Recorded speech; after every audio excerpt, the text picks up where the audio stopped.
അതെ, നമുക്ക് ചില ദിവസങ്ങളിൽ നമുക്കൊക്കെ എന്തൊക്കെ കറി ഉണ്ടെങ്കിലും ചിലപ്പോൾ വായിക്ക് ഒരു ടേസ്റ്റും കാണില്ല.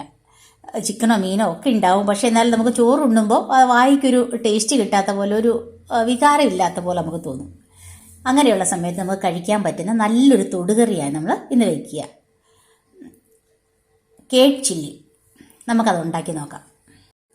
നമ്മൾ പാനിൽ കുറച്ച് സവോളയും കറിവേപ്പിലയും ഇട്ട് കുറച്ച് വെളിച്ചെണ്ണ ഒഴിച്ചു കൊടുക്കുക. ഇതൊന്ന് വഴറ്റിയെടുക്കണം.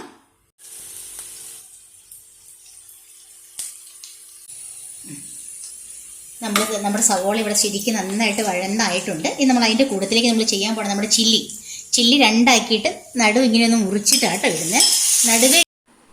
നടുവേ കയറിയ ചില്ലിയും കൂടെ കൂടിയിട്ട് ഈ സവോളയ്ക്കകത്തേക്ക് ഇട്ട് കൊടുക്കുകയാണ്. ഇനി അത് നന്നായിട്ട് അങ്ങോട്ട് വഴറ്റിയെടുക്കണം. കുറച്ച് ഉപ്പും കൂടെ നമുക്ക് ആഡ് ചെയ്ത് കൊടുക്കാം, പെട്ടെന്ന് വഴന്ന് കിട്ടാൻ വേണ്ടിയിട്ട് കേട്ടോ. നമ്മുടെ ചില്ലി ഇവിടെ റെഡിയായി വന്നുകൊണ്ടിരിക്കുകയാണ്.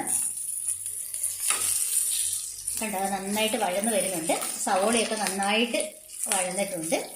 ഇത് വേറെ ഒരു ഇൻഗ്രീഡിയൻസും ഇല്ല, നമ്മൾ ആകെ കുറച്ച് ഉപ്പ് മാത്രം ഇതിനകത്ത് ഇട്ട് കൊടുക്കുന്നത്.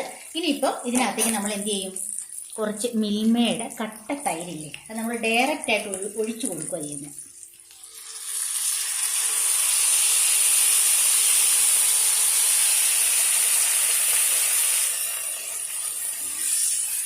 ഇനി ഈ തൈരിൽ കിടന്നിട്ട് നമ്മുടെ ഈ ചില്ലി നന്നായിട്ട് കുക്കാവും.